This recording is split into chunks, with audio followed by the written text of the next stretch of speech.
में है वो हाँ कहे, जो सदस्य विरोध में है वो ना कहे। मेरे विचार में निर्णय हाँ वालों के पक्ष में हुआ, हाँ वालों के पक्ष में हुआ, संवैधानिक संकल्प स्वीकृत हुआ।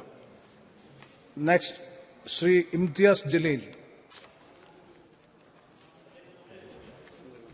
चंद्रयान-3 जब चांद पर लैंड हुआ तो सारी दुनिया में हमारी दखल ली गई और पूरे देश में बड़े गर्व का एक माहौल था, खुशी का माहौल था। पूरी दुनिया हमें इस नजरिए से देखा करती थी कि ये वो देश है जिसकी पहचान इलिटरेसी के लिए की जाती थी। ये वो देश है कि जहां पर सड़कों के ऊपर गाड़ियां कम और जानवर ज्यादा घुमा करते थे। ये वो देश था कि जहां पर फीमेल इन्फेंटिसाइड के नाम के ऊपर हम बच्चियों को पेट के अंदर ही खत्म कर देते थे। ये वो देश था जहां बेरोजगारी हमारा मुकद्दर थी। लेकिन आज ये देश बदल गया है और आज पूरी दुनिया इस देश को झुककर सलाम कर रही है। लेकिन अगर कोई ये समझ रहा है कि ये देश इसलिए बदला कि हम राजनीतिक पार्टी के नेताओं ने या कुछ राजनीतिक पार्टी के मंत्रियों और प्रधानमंत्रियों ने इसको बदला है, तो बहुत बड़ी गलतफहमी का हम शिकार है।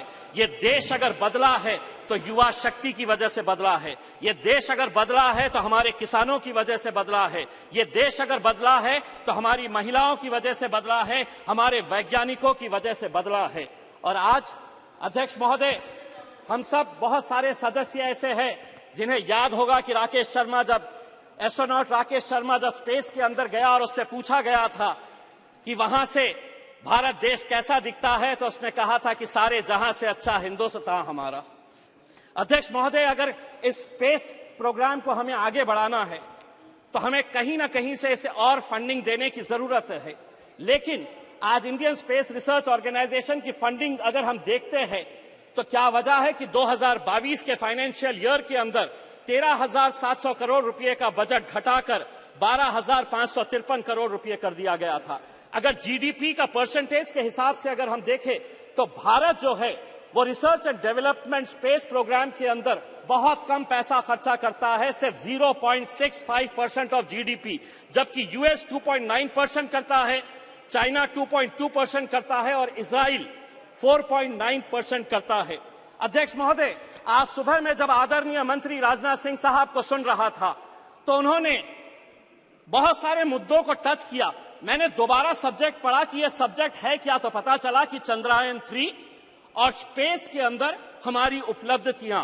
लेकिन राजनाथ सिंह साहब ने यह भी बताया कि राम मंदिर बनाई जा रही है, कौन बना रहा है, कैसे बना रहा। अगर आप सब्जेक्ट से हट गए तो थोड़ा मैं भी सब्जेक्ट से हटकर यह बताना चाहता हूं कि जब चंद्रयान-3 चांदा मामा के पास गया तो वहां से चाइना नजर आया आपको ये नजर आया कि किस तरीके से 2000 स्क्वायर किलोमीटर हमारी धरती के ऊपर चाइना ने कब्जा करके रखा है। लेकिन अध्यक्ष महोदय, राजनीति अपनी जगह। अध्यक्ष एक मिनट माननीय सदस्यगण, मैं कई बार इस बात की सुनता हूं, हमारे देश की महिमा, उसकी प्रसिद्धि, उसके बारे में हम सदन में क्या मैसेज देना चाहते हैं।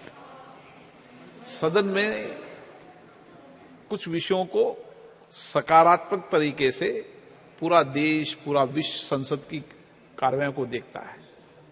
हम कह रहे हैं कि कोई ऐसा विषय नहीं बोलना चाहिए जिससे कि हम कमजोर नजर आए। भारत आज मजबूत है, दुनिया भारत की ओर देख रही है। आप सदन में थोड़ा सकारात्मक बात करें।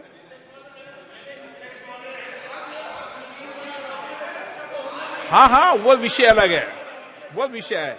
मनीष जी, आपका विषय ट्रैक के ऊपर मैं नहीं हटा अध्यक्ष महोदय। पढ़ते भी रहते हैं। अगर मंत्री जी अगर ट्रैक के ऊपर हटकर दूसरी बातों के ऊपर चले गए तो मजबूरन हमें भी थोड़ा सा ट्रैक के ऊपर हटना पड़ा। लेकिन अध्यक्ष महोदय, राजनीति अपनी जगह के ऊपर। मुझे आज खुशी है कि चंद्रयान के अंदर जितने लोगों का योगदान रहा है उसमें 4 मैं लोगों का खास तौर से नाम लेना चाहूंगा। यकीनन जो हमारे साइंटिस्ट हैं, इस प्रोजेक्ट के डायरेक्टर है सोमनाथ, इसरो के chairperson, mission director S Mohan Kumar, project director Veera Muthuvel, इनके साथ जितनी भी टीम लेकिन अध्यक्ष महोदय, इसी दिल्ली के जामिया मिलिया इस्लामिया के 2 लड़के भी थे उसी टीम के अंदर जिन्होंने चंद्रयान को वहां तक पहुंचाने का काम किया, मोहम्मद काशिफ और अरीब अहमद।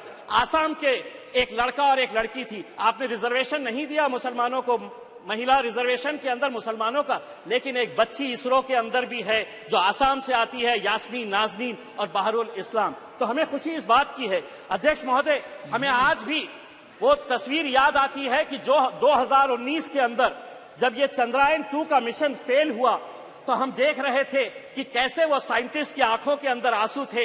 वही मंजर 2023 का देखिए, जब वो किस तरीके से खुश हो रहे थे। जब वो 2019 के अंदर नाकामयाब हुए तो उन्हें इस बात का दर्द नहीं सताया कि हम फेल हो गए। उन्होंने शायद सोहनलाल त्रिवेदी की उस कविता से कुछ सीख ली और आगे बढ़ते रहे। और वो कविता के कुछ पंक्तियां मैं आपको सुनाना चाहता हूं। असफलता एक चुनौती है, स्वीकार करो, क्या कमी रह गई देखो और सुधार करो, जब तक न सफल हो नींद चैन को त्यागो तुम, संघर्ष का मैदान छोड़ मत भागो तुम, कुछ किए बिना ही जय जयकार नहीं होती, कोशिश करने वालों की कभी हार नहीं होती। धन्यवाद। धन्यवाद। श्री उदय प्रताप सिंह जी। धन्यवाद माननीय अध्यक्ष जी।